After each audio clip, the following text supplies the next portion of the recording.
ओ साहिब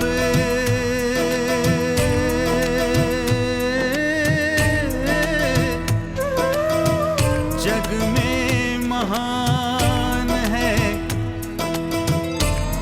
मेरा साहिब, जग में महान है।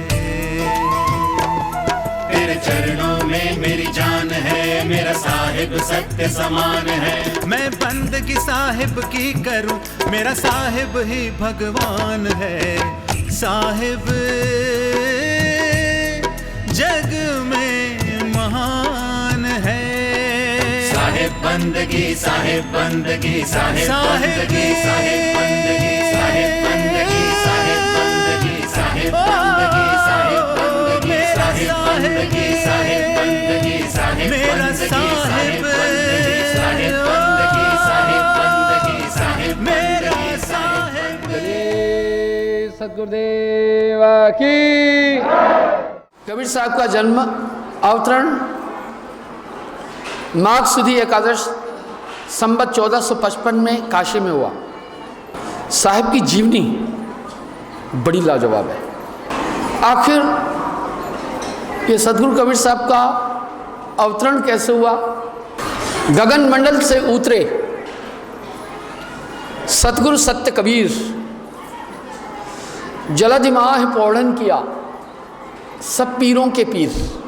कबीर साहब दरअसल माता के पेट से नहीं आए। कबीर साहब का अवतरण इस विषय में लोगों में बड़ा मतभेद है, पर कबीर साहब ने अपने जन्म अवतरण के विषय में खुद कहा, और जब संसार से जाना हुआ तो एक प्रमाण देकर गए। उन्होंने कहीं भी शंका नहीं रखी। प्रत्यक्षम प्रमाणम कितम, प्रत्यक्ष के लिए किसी भी प्रमाण की जरूरत नहीं।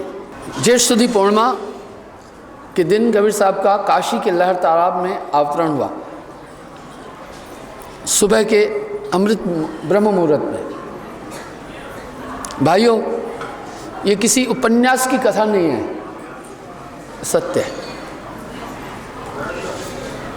उनके जीवन काल की घटनाओं के विषय में भी काफ़ी वृत्तांत से लिखा गया है। संतों अभिगत से मैं आया, कोई भेद मरम ना पाया। साहब अपनी वाणी में कह रहे, ना हम रहले गर्भवास में बालक होए दिखलाया। काशी तख्त सरोवर ऊपर तहां जुलाहा पाया। नीरू के घर नाम धराए, जग में हो गई हांसी। साहब कह रहे, काशी में हम प्रकट भये, रामानंद पर दाया, कहत कबीर सुनो भाई साधो, हंस मुक्तावन आया, कोई भेद मरम ना पाया। साहब इस धरती पर आए आत्माओं के निर्माण के लिए, हंसों को चेतन करने के लिए। पूरा जीवन पाखंड के खिलाफ साहब ने घोर संघर्ष किया। जो कुछ साहब 600 साल पहले कह के गए, हम वर्तमान में भी वो सब कहने में डरेंगे। साहब ने जैसा कहा, साहब का स्थान अध्यात्म जगत में बड़ा ऊंचा है। कवियों में इन्हें कवि प्रवर कहते हैं। योगेश्वरों में महान योगेश्वर माना जाता है। ब्रह्मवादी कबीर साहब को परम ब्रह्मवेता मानते हैं। समाज सुधारकों में भी कबीर साहब का स्थान बहुत ऊंचा है, क्योंकि कुरीतियों पर करारा प्रहार किया था और बड़ी स्पष्ट और सहज वाणी का प्रयोग किया। आइए हम देखते हैं कि इस धरती पर पीर, पैगंबर, अवतार, ऋषि, मुनि सब आए। आखिर ये क्या था कबीर व्यक्तित्व, वो बोले क्या? साहब ने अपनी वाणी में कहा, कुछ चीज़ें उन्होंने संसार से परे हटकर बोली। साहब ने लाजवाब बोली, भक्ति के आयाम को सहज करके समाज तक रखा। भक्ति भक्ति सब जगत बखाना, आदि भक्त कोई बिरला जाना। कुछ लोगों ने कबीर साहब को निर्गुण उपासक मान लिया और कुछ उन्हें आज भी सरगुण उपासक के रूप में मानते हैं। पर कबीर साहब की धारा दोनों से परे थी। साकार कहो तो माया माही, निराकार कह आहे नाही, है जैसा तैसा रहे कहे कबीर विचार। इससे पहले त्रिकाल में जितने भी विद्वान आए, अवतार आए, पीर पैगंबर आए, ऋषि मुनि आए, उन्होंने निराकार तक की बात कही और सबने निराकार तक का हुक्म माना। लेकिन कबीर साहब ने 3 लोक से परे की बात कही। इसलिए उन्हें प्रथम संत सदगुरु कहते हैं, क्योंकि उन्होंने इससे पहले जितने भी गण गंधर्व ऋषि मुनि और देवा ये सब कर रहे हैं काल की सेवा। त्रिकाल में जितने भी ऋषि मुनि, पीर, पैगंबर, कुतुब, औलिया, सिद्ध, साधक, तपस्वी, योगेश्वर आदि आए, सब काल पृष्ठ तक जाए समाये। जाए निरंजन माह समावे, आगे का कोई भेद न पाए। त्रिकाल के जितने भी विद्ध लोग हुए, जितने भी ऋषि मुनि, पीर, पैगंबर, सिद्ध, साधक हुए, उन्होंने निराकार तक ही पहुँचे। निराकार निरंजन जानो, बड़ा एक अजीब सा तहलका मचाया कबीर साहब ने अध्यात्म जगत में। निराकार मन आप निरंजन, 3 लोक में कीने व्यंजन। इसलिए पीर, पैगंबर, कुतुब, औलिया आदि सब ने निराकार तक की बात कही। अगर हम संसार के सभी धर्मों की तरफ देखते हैं, 5 क्लासिकल धर्म है, सभी निराकार तक की उपासना की है, निरंजन तक की बात की है। आइए हम देखते हैं कि त्रिकाल में जितने भी सिद्ध साधक हुए, जति जोगी हुए, पीर पैगंबर हुए, खट दर्शन हुए, उन सब ने काल निरंजन तक की बात कही। साहिब वाणी में कह रहे हैं, जाए निरंजन माह समावे, आगे का कोई भेद न पाए। गण गंधर्व ऋषि मुनि और देवा ये सब लाग काल की सेवा। पीर पैगंबर कुतुब औलिया काल निरंजन सबको दलिया। सिद्ध साधक और जोगी जत्ती आगे खोज न पाए रत्ती। सबसे एक गहरा आयाम पहले ये दिया, ये 3 लोक में काल पुरुष का राज है, हम सब एक शैतानी ताकत के हाथ में। पहला उन्होंने ये कहा, इससे पहले किसी ने नहीं कहा। जिसको ये पूरा संसार भगवान कह रहा था, कबीर साहब ने उसको कहा कि सयाद के काबू में है सब जीव बेचारे। 3 लोक में यम का राज, 4थे लोक में नाम निर्माण। ये उनकी बात तहलका मचाने वाली हुई, क्योंकि उन्होंने कहा। और आप अगर देखें तो दुनिया के जितने भी धर्म हैं वो सब निराकार तक की बात कर रहे हैं। और देखते हैं, वेद नेति नेति निराकार तक बोलता है, आगे का भेद नहीं बोलता। वेद कहे मैं भेद न जाना, थका विचार विचारा।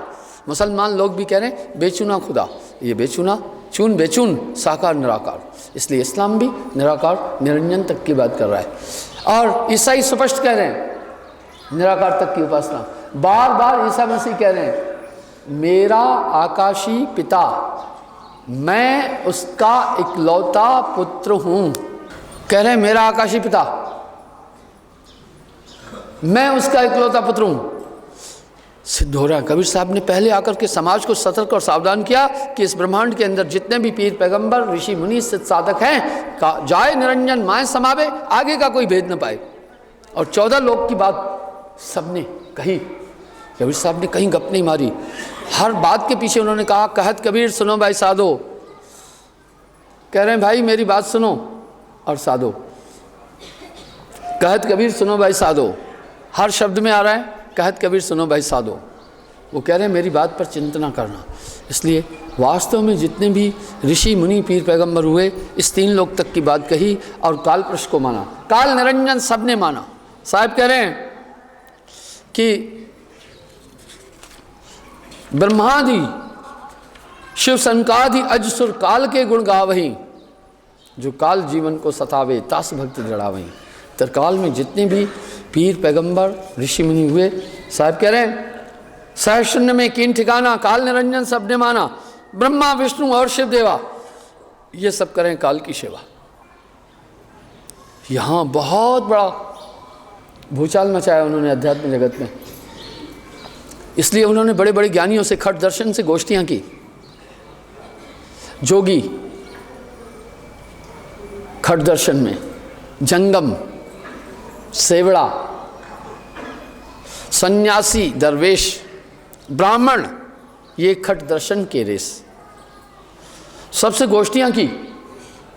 वेदों पर, योग साधना पर, आंतरिक जगत पर कबीर साहब ने बहुत गहरे विवरण दिए। भाइयों, वो कह रहे हैं 3 लोग पढ़ ले तराई। इससे पहले 3 लोग तक के आगे किसी ने कभी बोला ही नहीं। पर साहब ने प्रथम आकर कहा, 3 लोग से भिन्न पसारा, अमर लोग सदगुरु का न्यारा। जाको ये जग भक्ति करई, अंत काल सोई धर खाई। जो रख सकते हैं चीनत नहीं, जो बख्श सकते हैं ध्यान लगाई।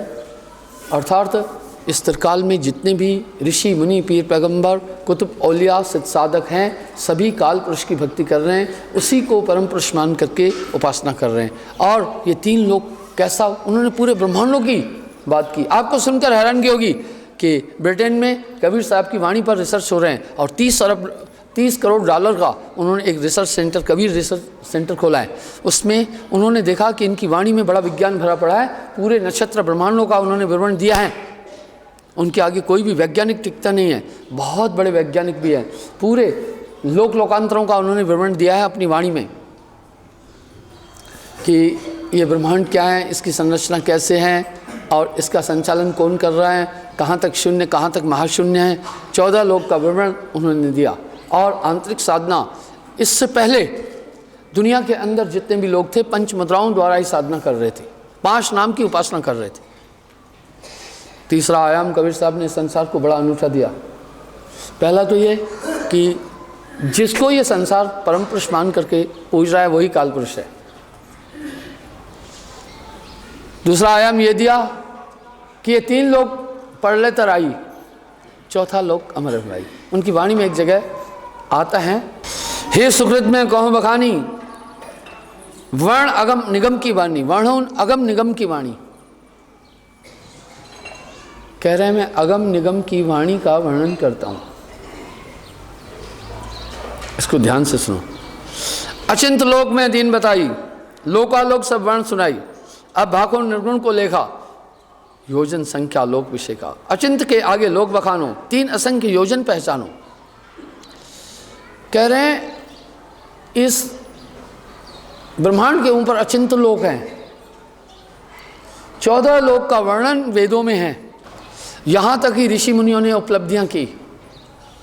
ये हैं 7 पाताल, अतल वितल सुतल तलातल महातल रसातल पाताल। 7 ये और 7 लोग हैं। और ये 7 पाताल जंघाओं तक हैं। उसके बाद हैं सिद्धलोक मूलाधार चक्र पर, ब्रह्मलोक शिशुनिंद्री पर जहाँ ब्रह्मा का वास है, विष्णुलोक नाभि में, तीसरा शिवलोक हृदय में, शक्तिलोक कंठ में, आत्मलोक आज्ञा चक्र छठा, सहस्त्रसार 7वां। ये 7 लोक, पार ब्रह्मलोक।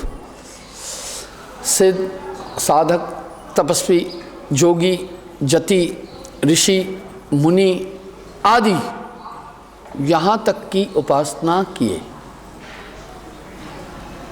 इसके आगे कोई ना गए हो।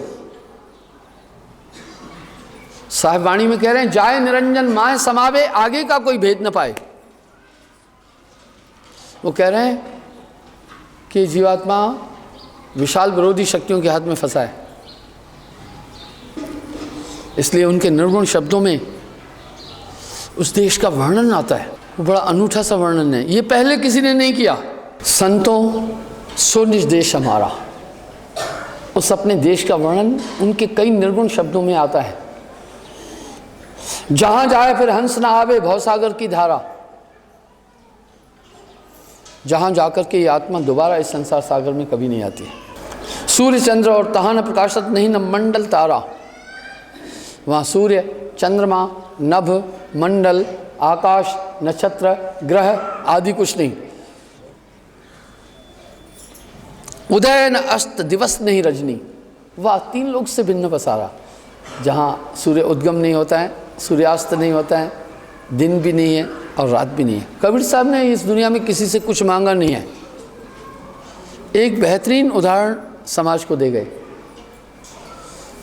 मांगन मरण समान है, मत मांगो कोई भीख, मांगन ते मरना भला, ये सदगुरु की सीख। एक चीज़ मैं अपने निजी विचार बोलता हूँ आपसे, जो भी आपसे कुछ चाहता है, कुछ भी, वो महापुरुष नहीं हो सकता। वो ईश्वर का तद्रूप नहीं हो सकता।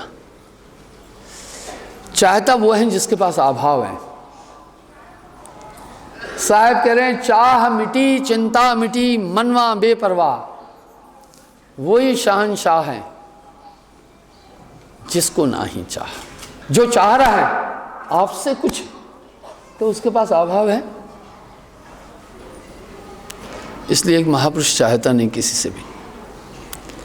जो भी आपसे कुछ मांग रहा है, जो भी आपसे कुछ चाह रहा है, वो किसी भी कीमत में संपन्न और पूर्ण नहीं हो सकता। इसलिए कबीर साहब ने अपने जीवन काल में किसी से कभी कुछ मांगा ही नहीं, दिया। आइए देखें, कह रहे हैं तहां न माया कृत प्रपंचा यह लोक कुटुंब परिवारा, वहाँ रिश्ते नाते बंधु बांधव माया प्रकृति मन बुद्धि चित्त अहंकार आदि नहीं। आत्मा इस देश में बंधन में है, पर इस बात को हम सब सिद्धांत रूप में स्वीकार करते हैं कि इस संसार सागर में हम सब बंधे हुए हैं। इस बात को तो हम सब स्वीकारते हैं। बंधन बड़े निराले हैं। जो बंधन में है वो कैसे खुश, वो कैसे आनंदमय हो सकता है? किसने इस आत्मा को इतने विशाल विकराल बंधनों में बांधा? मन स्वरूपी देव निरंजन तोहे राख भरमाई, हे हंसा तू अमर लोक का पड़ा काल बसाई।